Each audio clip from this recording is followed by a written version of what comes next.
Welcome to Merida Magic, your ultimate guide to exploring Mexico wisely. In today's video, y'all, we're diving into a topic that might seem daunting to many newcomers to Mexico: understanding your CFE, or Comisión Federal de Electricidad bill. As a beginner navigating the ins and outs of living or traveling in Mexico, deciphering your electricity bill can be confusing. But fear not, we're here to break it down for you step by step so you can feel confident and empowered when it comes to managing your utilities in this magical country. And hey, if you find this video helpful, which I think you will, don't forget to smash that subscribe button. Subscribing not only helps our channel grow, but it also ensures you never miss out on our future guides, tips, and adventures. Plus, it's totally free. So grab a pen and paper and let's demystify the CFE bill together. Let's get started. All right, people, we're going to be using this guide today that I found on mexicoelectricity.com. That's mxelectricity.com. And I'm going to be putting that link down in the description for you. But I really love this guide that I found online because, as you can see on the right hand side, it gives us a legend and explanation of each of the places on the bill, along with an illustration of the bill itself.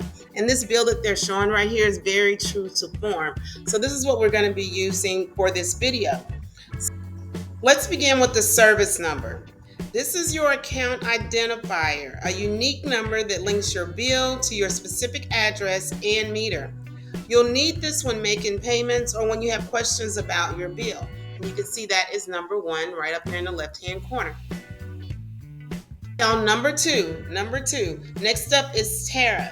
This is not a tax, it's the rate plan you're on, which determines how much you'll be charged per kilowatt hour. This tariff can change based on your consumption, so y'all keep a keen eye on this one. Then we have meter information. That is number 3, y'all. Meter information, that's number 3. This includes the meter number, which is unique to your electric meter, and the meter readings. These readings are taken at the beginning and end of your billing period to measure your electricity consumption. Speaking of billing period, this is the time frame for which... All right, y'all, now we're at billing period, number 5. All right, y'all, now we're at number 5. Number 5, y'all, we're at number 5 right here, which is billing period.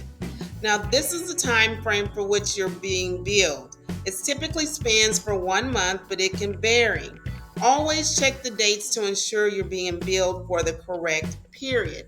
That's number 5, y'all. That's your billing period. All right, y'all, number 6, payment due date. Number 6, payment due date, which is pretty self-explanatory.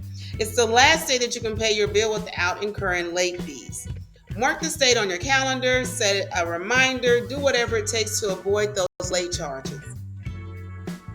We have moved on to number 7, y'all. We're moving on to number 7, and number 7 is your cutoff date.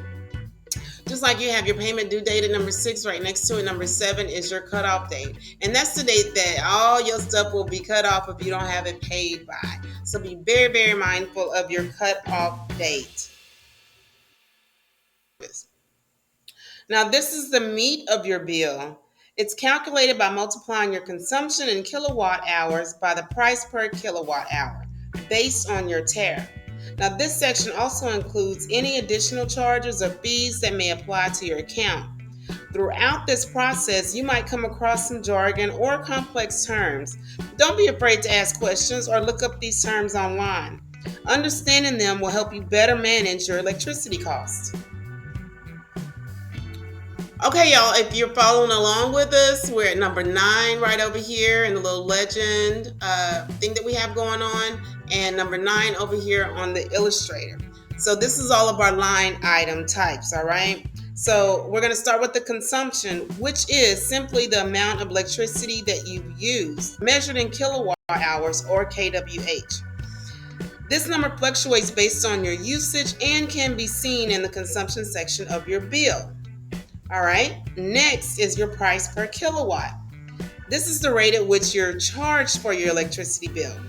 It's a bit like the price of a gallon of milk. The more you consume, the more you pay. However, unlike milk, the price per kilowatt can change depending on the time of day or season. So keep an eye on this to avoid any surprises. Round in the corner to subtotal charges.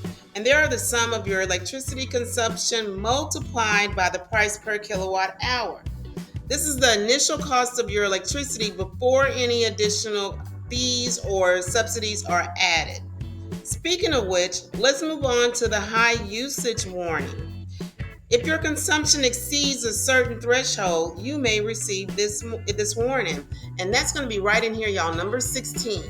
This will let you know if you are in the red, per se, with your consumption. Number 18, if you're following me on the screen, that's right over here. It's going to be this green and gray and white box right here that you're seeing up on your screen. And so now we're going to talk about the supply cost breakdown, and that's what this area is. It is a detailed list of the different costs that make up your subtotal charges. Think of it as a receipt for your electricity usage. All right, now we're going to talk about number 19. Number 19, y'all, and that is the government subsidy. This is a discount provided by the government to help reduce your electricity costs. It's automatically applied to your bill, so you don't need to do anything to claim it. Finally, we have the final bill calculations. That's number 20, y'all, up on the screen. Number 20, right there. This is where everything we talked about comes together. Your subtotal charges minus the government subsidy plus any additional fees or taxes equals your final bill amount. And with that, congratulations! You've just mastered the art of reading your CFE bill. But hang on, we're not quite finished. So we've decoded the bill. Now the final step, paying it. Don't worry, I've got you covered, girl. You'll find various places and methods available to pay your CFE electric bill. This could be at a local convenience store like OXXO or Six, the Pharmacia, or even online for those who prefer digital convenience. It's all about what works best for you, baby. Now, a word to the wise. Make a habit of regularly checking your bill and monitoring your electricity consumption. This is a surefire way to avoid any unexpected surprises when your bill arrives. Keep tabs on your tariff. Remember, your tariff is your plan, your meter readings, and your overall consumption. Remember, the devil is in the details. By understanding the different line items on your bill and keeping track of your usage, you are effectively taking control of your electricity expenses. It's not just about paying the bill, but understanding what you're paying for. And there you have it, y'all. You're now a pro at handling your CFE electric bill. Remember, knowledge is power, or in this case, electricity. Click the link below to get your free guide to understanding your CFE bill. And before we wrap it up, a quick favor. If you found this video helpful, give it a like, share it with your friends, and subscribe to our channel. Help us reach our goal of 500 subscribers. And it's free. And don't forget to drop a comment below if you have any questions or suggestions for future videos. Thanks for watching, y'all. Peace.